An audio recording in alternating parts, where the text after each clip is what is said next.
Que alegria estar de volta com você para termos agora a lição de número 11. Nós estamos desde a lição 6 tratando de um texto do livro Ciência do Bom Viver, página 143, de Ellen White, que fala do método de Jesus. Ali ela diz que o Salvador misturava-se com as pessoas como alguém que lhes desejava o bem.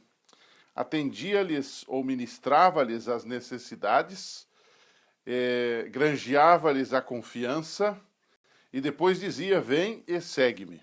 Pois bem, na lição de número 11 o título é Jesus ordenava: segue-me.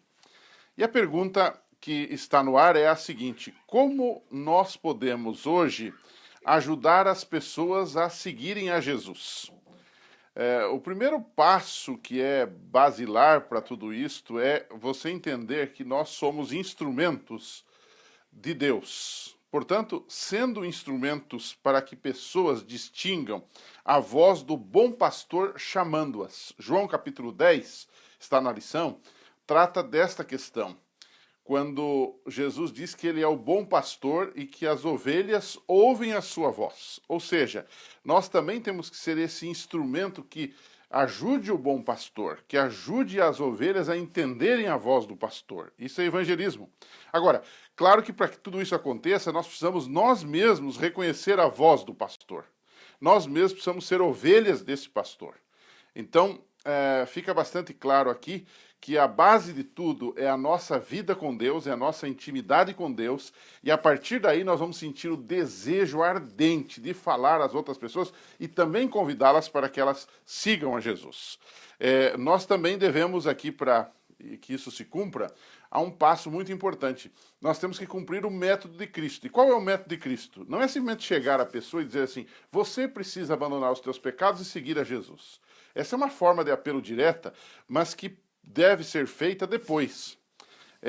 Voltando ao texto de Ciência do Bom Viver, nós lemos ali que há alguns passos, e desde a lição 6 estamos trabalhando nesses passos. Não é? O primeiro o Salvador misturava-se com os homens, ou seja, você deve entrar em contato com a pessoa, você deve aproximar-se das pessoas. Nós não vamos ganhar o mundo ficando fora dele.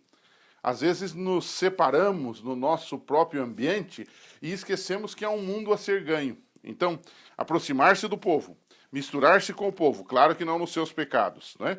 Como alguém que lhes deseja o bem, manifestar simpatia por eles, ministrar as necessidades, ganhar a confiança e depois dizer: vem e segue a Jesus. Segundo ponto que eu destacaria aqui, o primeiro é ser um instrumento para que as pessoas distingam a voz do bom pastor. O segundo ponto é sair para buscar os perdidos. Há uma frase que eu queria deixar com você que diz o seguinte: nem sempre as pessoas procuram a igreja. Felizmente nós estamos numa era e num país livre em que muita gente está indo à igreja hoje, especialmente ouvintes da Rádio Novo Tempo e telespectadores da TV Novo Tempo.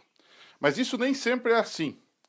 Então, nós temos que ter uma igreja receptiva, amável, que receba bem as pessoas. Quantas conversões a gente tem visto através desse método? Bons programas de igreja, depois um bom acompanhamento no lar, com estudos bíblicos, com apelos, levando as pessoas à decisão, ministrando as necessidades delas. Todavia, além disso, daqueles que vêm à igreja, nós temos que procurar aqueles que não vêm à igreja, com projetos comunitários, com projetos de educação, de saúde, de assistência social, enfim, vários projetos que nós podemos fazer no sentido de sair para buscar os perdidos. Porque nem sempre as pessoas procuram a igreja, mas sempre a igreja deve procurar as pessoas. Jesus disse: eu vim buscar e salvar o que estava perdido.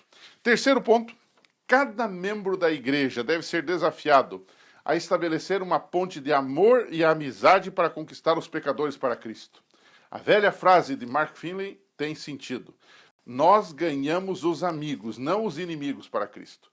Então, temos que estimular cada membro da igreja, cada membro da nossa unidade a ter uma relação de amizade, de amor com as pessoas, de serviço com as pessoas ao seu redor, vizinhos, amigos, parentes, colegas de trabalho e até desconhecidos. Ali está o nosso grande nicho evangelístico que devemos trabalhar. A maior parte das pessoas que vêm à igreja que se converte são amigos, são parentes, são conhecidos de membros da igreja. Se cada membro da igreja tiver essa consciência, o evangelho vai avançar rapidamente, não é? E finalmente, o ponto número 4, cada membro deve aproveitar as oportunidades para apresentar Deus às pessoas, em tempo ou fora de tempo, de uma forma ou de outra, por palavras ou por exemplos e palavras ao mesmo tempo. O apóstolo Paulo estava diante do rei Agripa, numa situação não muito interessante, mas ali mesmo, em Atos 26, ele testemunhou de Jesus. Não importa onde você esteja, cada membro da igreja deve aproveitar as oportunidades para apresentar Deus às pessoas. E para terminar, uma pergunta bem simples, mas muito boa. Pergunte na sua classe, 10, 12 pessoas, quem ali já levou alguma pessoa para Cristo? E dê aí uns 5 minutos ou mais para que ela conte o que fez para conquistar aquela pessoa. Qual foi o método que ela usou?